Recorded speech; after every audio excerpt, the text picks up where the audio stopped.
हमने आपकी मुलाकात करवाई उन नौजवानों से जो कि कारोबार भी कर रहे हैं, ट्रेनिंग भी लेकर जो है वो अपना काम करने की कोशिशें कर रहे हैं। एक और इदारा है जिससे आपकी वाकफियत करवाते हैं, उस इदारे का नाम है फिंजा। और फिंजा जो है वो बेसिकली एक नॉन बैंकिंग फाइनेंशियल इंस्टीट्यूशन है जिसका काम डिपॉजिट लेना भी है, लोन देना भी है। और किस तरीके से ये इदारा पाकिस्तान में उन लोगों की मदद करता है जो कि कारोबार करना चाहते हैं, किस तरीके से उनको क्लीन लेंडिंग करता है, यानी कि बगैर कुछ गिरवी रखवाए कर्ज देता है, कैसे पाकिस्तान की मुआशी तरक्की में ये इदारा काम कर रहा है, इस हवाले से हम बात करेंगे। हमारे साथ फिंजा के CEO और को फाउंडर जनाब कासिफ शाहिद साहब मौजूद हैं। अस्सलाम वालेकुम कासिफ साहब। अस्सलाम वालेकुम, thank you for having me. बहुत शुक्रिया कासिफ साहब, आपने वक्त निकाला प्रोग्राम के लिए। सबसे पहले तो इनिशियली हम आपसे यही पूछना चाहेंगे कि आप कैसे एक्सप्लेन करेंगे फिंजा को, आम आदमी को आप कैसे समझाएंगे कि ये इदारा है क्या और काम क्या करता है? Thank you for the question. देखें, फिंजा एक जदीद तंज का इदारा है जिसके पास नए तरह के लाइसेंसेस हैं, मल्टीपल लाइसेंसेस हैं जो हमें स्टेट बैंक ने और SCCP ने दिए हैं।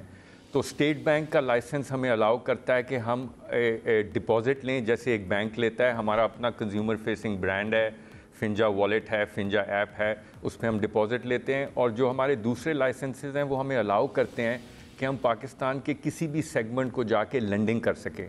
तो जब हम अपने लाइसेंसेस को मिलाते हैं तो हम एक बैंक की तरह ऑपरेट कर सकते हैं, डिपॉज़िट भी ले सकते हैं, लेंडिंग भी कर सकते हैं और हम बैंक्स के साथ पार्टनर भी कर सकते हैं। सही। तो अब ये जो आपकी जो डिजिटल क्लीन लेंडिंग है वो क्या होती है, कैसे बगैर जो है वो कुछ गिरवी रखे कर्ज दिए जाते हैं और उसका प्रोसेस क्या होता है?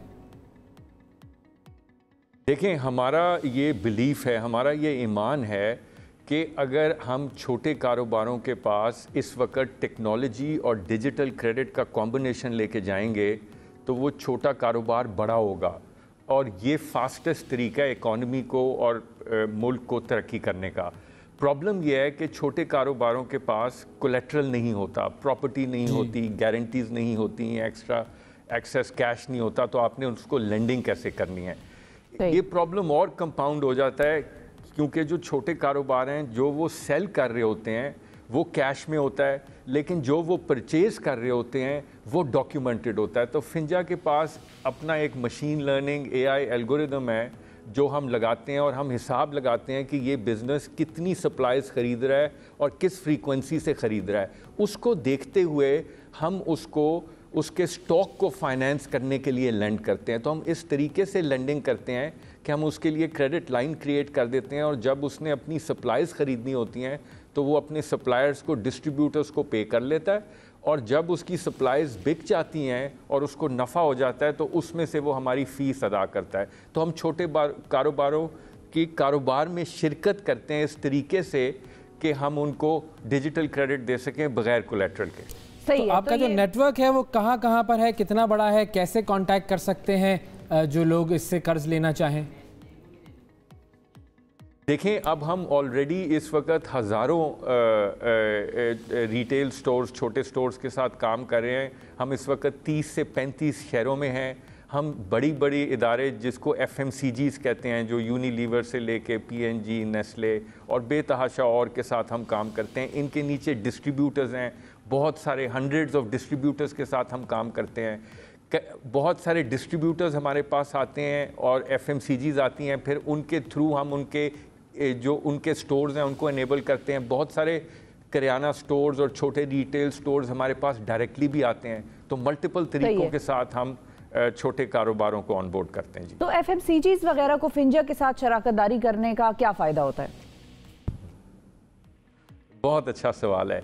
देखें, जब FMCG सामान बनाती हैं और डिस्ट्रीब्यूटर्स को देती हैं तो डिस्ट्रीब्यूटर्स जब सामान लेके छोटे कारोबार के पास आते हैं तो छोटे कारोबार को उस वक्त डिस्ट्रीब्यूटर को पैसे देने होते हैं जब वो उससे सामान लेते हैं। बहुत बार इन छोटे कारोबारों के पास वो पैसे नहीं होते, बहुत बार छोटे कारोबार ज़्यादा सामान लेना चाहते हैं, उनके पास पैसे नहीं होते। तो जब फिंजा इस तरीके से काम करता है कि जिस वक्त डिस्ट्रीब्यूटर छोटे कारोबार के पास, रिटेल स्टोर के पास सामान लेके आता है, उसके स्टोर के पास चॉइस होती है कि वो फिंजा के क्रेडिट से पैसे दे या कैश दे दे या डिजिटल पेमेंट कर दे। जब उसके पास फिंजा का क्रेडिट होता है तो वो ज़्यादा सामान लेता है, वो सामान भी ज़्यादा लेता है और जिस तरह का सामान लेता है उसकी डेप्थ भी ज़्यादा कर देता है, तो उससे सेल्स इंक्रीज़ होती है। क्योंकि हम ये काम अब 18 महीने से 2 साल से कर रहे हैं, तो 30 to 40% हमने अंदाज़ा लगाया और हमारे FMCG और डिस्ट्रीब्यूटर पार्टनर्स ने अंदाज़ा लगाया कि सेल इंक्रीज़ हो जाती है छोटे कारोबारों की।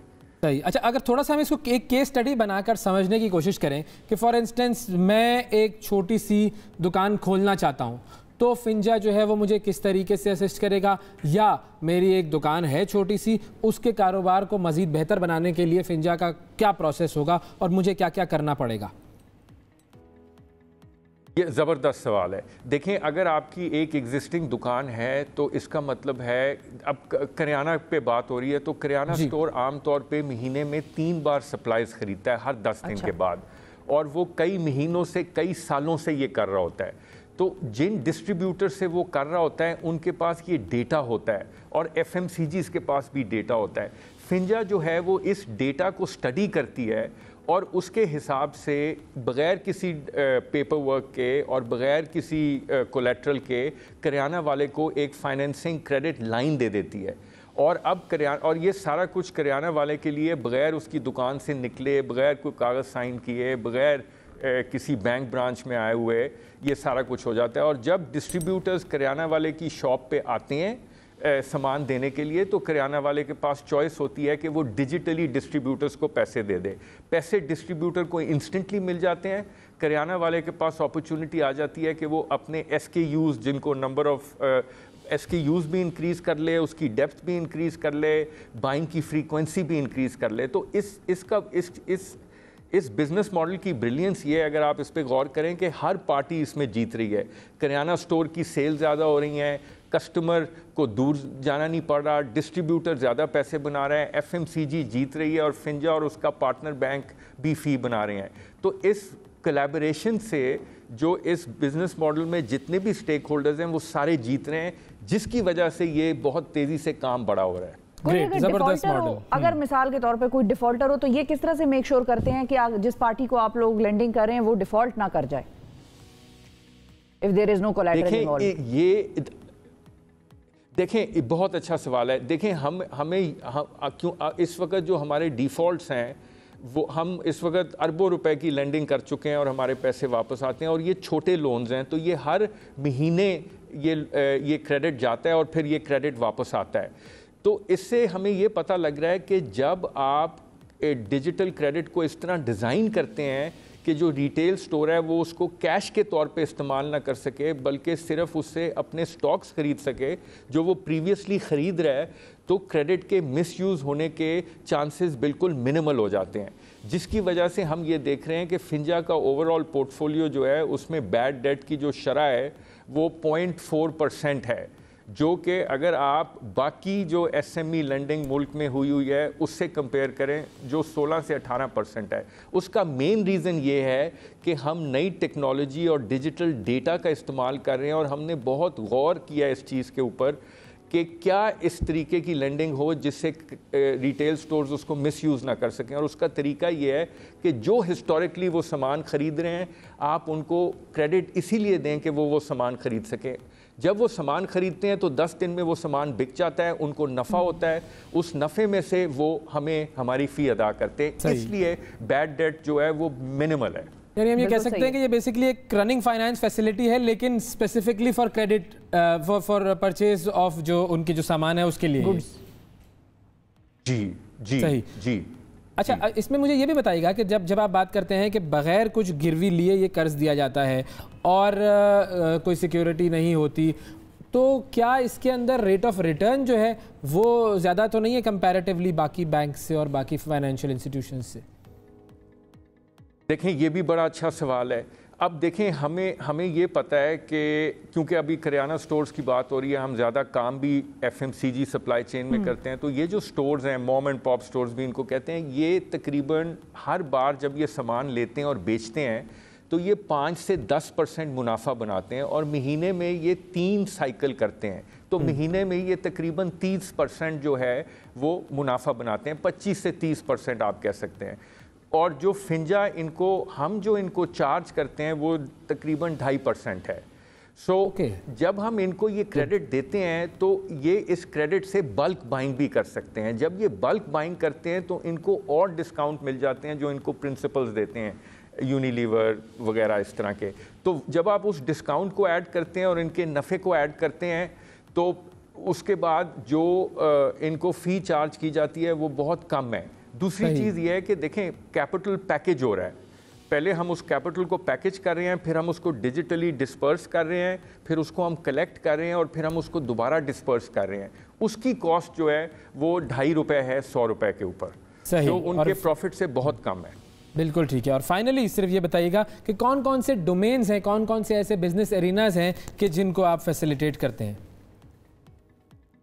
जी, फिंजा जो है वो एक सप्लाई चेन के अंदर डिजिटल फाइनेंस की कंपनी है। तो हम स्पेशलाइज करते हैं कारोबारों के साथ काम करने के लिए और हम उन कारोबारों की सप्लाई चेन्स के अंदर आके फाइनेंस करते हैं। तो हम छोटे स्टोर्स को भी फाइनेंस करते हैं, हम होलसेलर्स को भी करते हैं, मोबिलाइजर्स को भी करते हैं, हम डिस्ट्रीब्यूटर्स के साथ भी काम करते हैं और फिर हम उन प्रोफेशनल्स के साथ काम करते हैं जो इन कंपनीज़ में काम करते हैं और जिनकी तनख्वाहें आती हैं। तो इन शॉर्ट फिंजा जो है वो छोटे कारोबारों के साथ और कॉर्पोरेट्स में जो प्रोफेशनल्स काम कर रहे हैं उनके लिए डिजिटल लेंडिंग क्रिएट करता है। जी, थैंक यू सर, बहुत शुक्रिया अदा करेंगे। कासिफ शाहिद साहब, चीफ एग्जीक्यूटिव और को फाउंडर फिंजा, हमारे साथ मौजूद थे और बता रहे थे कि किस तरीके से उनका इदारा सप्लाई चेन मैनेजमेंट को क्रेडिट देकर उसकी बेहतरी के लिए काम कर रहा है।